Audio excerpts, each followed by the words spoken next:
guys, welcome back to my channel. So for today's video,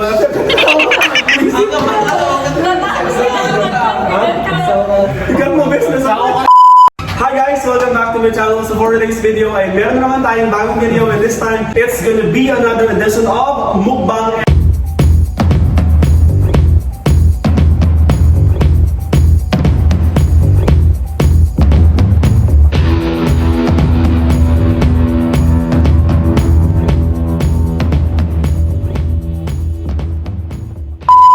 It's gonna be another edition of Mukbang, and right now I'm with this beautiful and handsome boys here. So I'm with CM Andres, Mr. Lohog, first runner-up, BYRON Salamanca, Mr. Lohog ABC, and of course KRISMARIE Washington, rap model, and of course beauty queen. So ayun guys, we will be having a mukbang here at HEBROS, owned and managed by ROMER and Backward, and we will get to meet sa aking pagbabalik.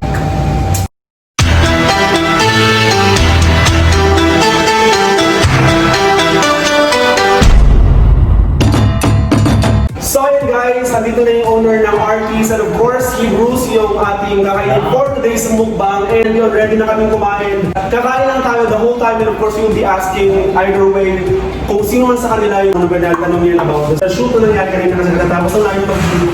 So parang sobrang pagod na talaga. Yung kasama natin yun nga. And yung shoot namin kanina is for RTs, graphics, and designs. So yun guys, so ayun, ready na tayo. So, Mamang dati pala ready. ang mga kain natin, milk tea, soda pop. Ah, yeah.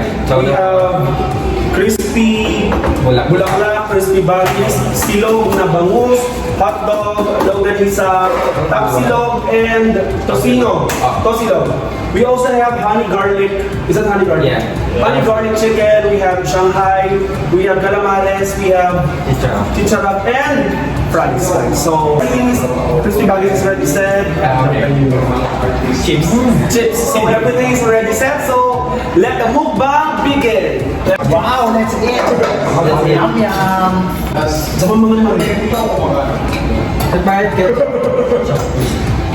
Siguro yan dito. Egg. Egg. What's egg?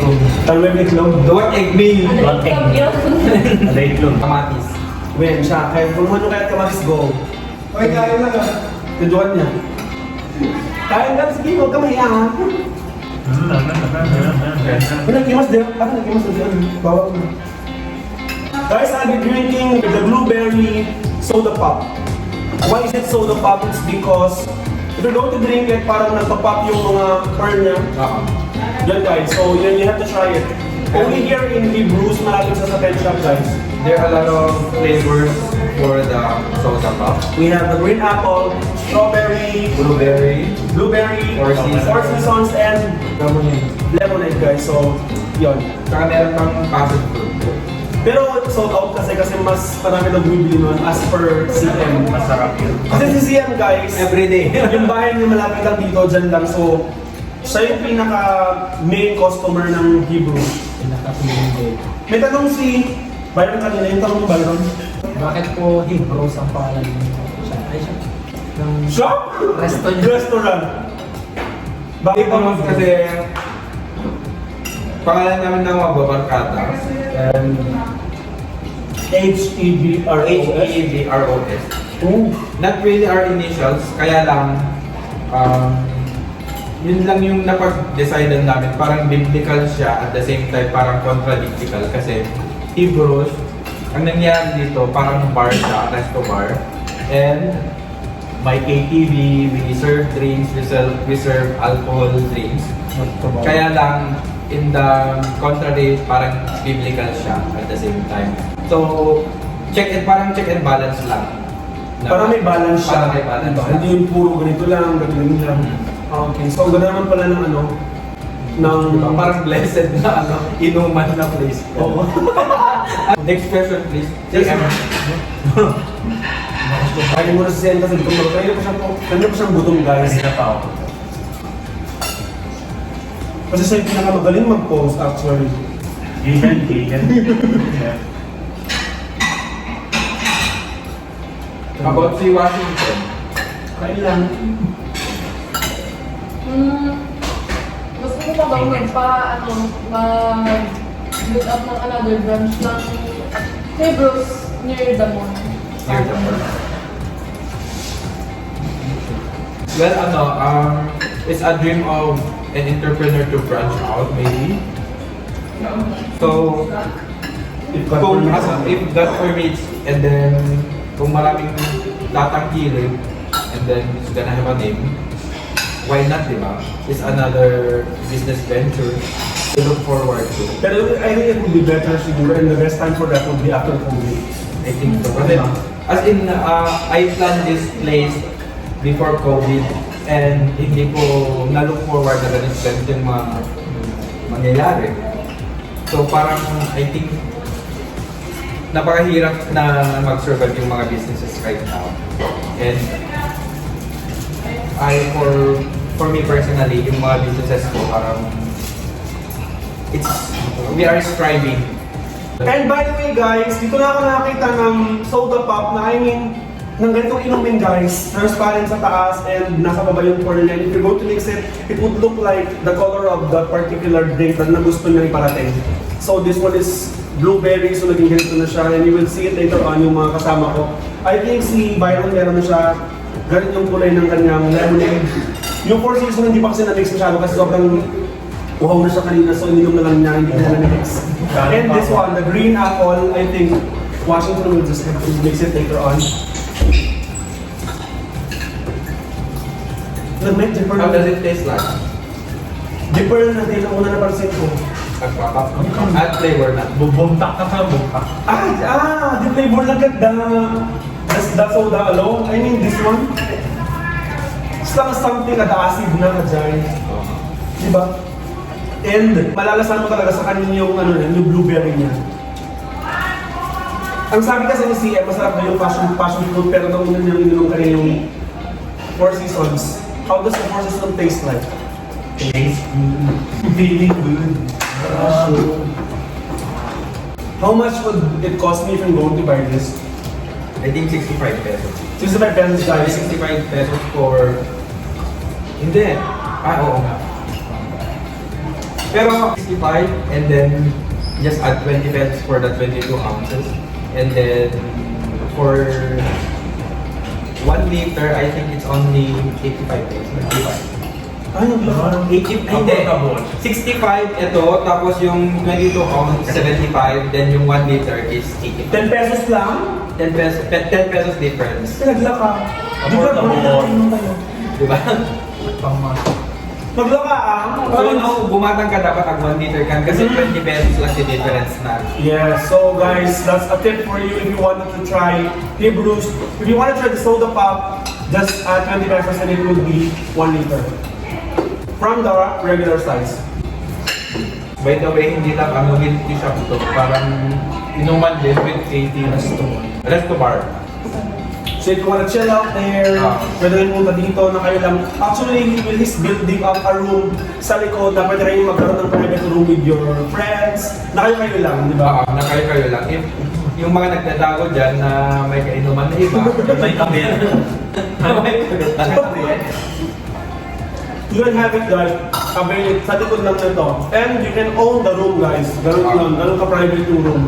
With video oven na din, speaker na din, tapos personal na aircon, ay split type. Oo, nakita ko kanina. Check it there kanina. Meron ganun at explain sa akin. Kasi before when I'm coming here noon pa, hindi pa ganito kalawak yung guys yung Kasi client ko si Sir RJ, sa nag-printing shirts. Printing ng shirts ng artist guys. ROs pa noon. Ngayon artist na. Artists. I have a question for the three of you. How did you feel when you knew that you would be the ambassadress and ambassador for artists? Na kayo yung mabibicture as models. Let's start with CM. Siyempre masaya. Masaya mo. Siyempre masaya. Grateful. Lewas. Byron. Feeling good. Sunod kami.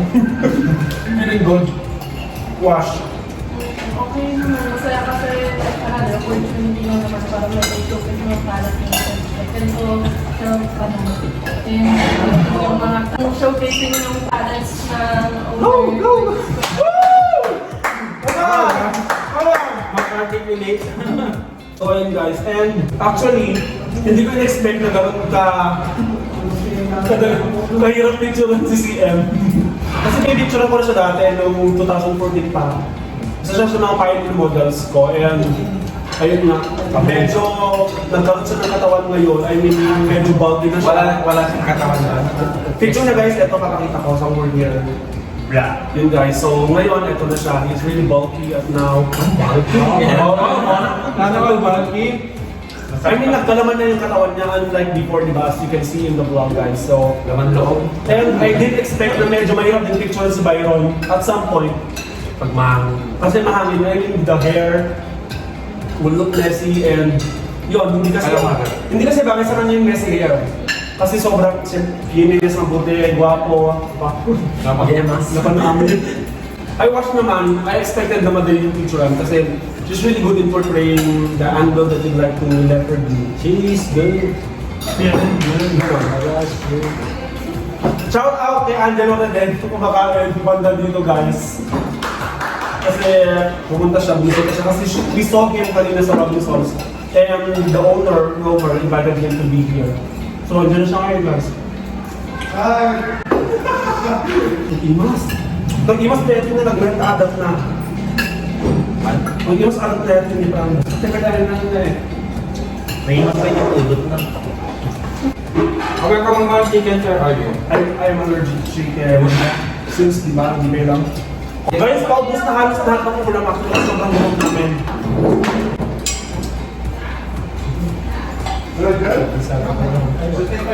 Tama mo. Nagdaman gati best promise. Apa nagdaman? Yung imas, di ba? Nanay imas, di ba? Nagdaman talaga. Kasi kung ang sabi kanina ni Byron, baka later on hindi na malalasahan yung flavor niya. It's because kanina pa naghihintay yung mga inumin namin because it is first served. You will wait it for like how many minutes? 20 to 30 minutes. One eternity later. And then guys, nung ininom namin as of now, hindi naman nawala yung lasa niya. As in, sobrang palasa pa rin siya, right? Silog meals only cost 120 pesos. With wings. 2 eggs siya, and then pag 2 eggs. Kapal. Kaya Kasi parang di ba pa nag-normal, ang normal kasi is 1 egg lang for the serving of other. Why 2 eggs? kasi it's worth 120 pesos. And then I want the customers to get their money's worth. So, ganun. Satisfy yung cravings para At the same time, hindi naman siya tinipid sa serving. 2 eggs, tsaka 2 longganisa. Ayaw nga pala kasi inisip ko kanina bakit parang dalawa yung mga eggs and Actually, talaga yung isa ko. kasi I really noticed most likely halos lahat ng mga silog na kinakainan natin, di ba?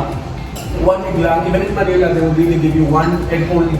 Pero naloka ako kasi na meron talagang 2 egg, guys. 2 egg.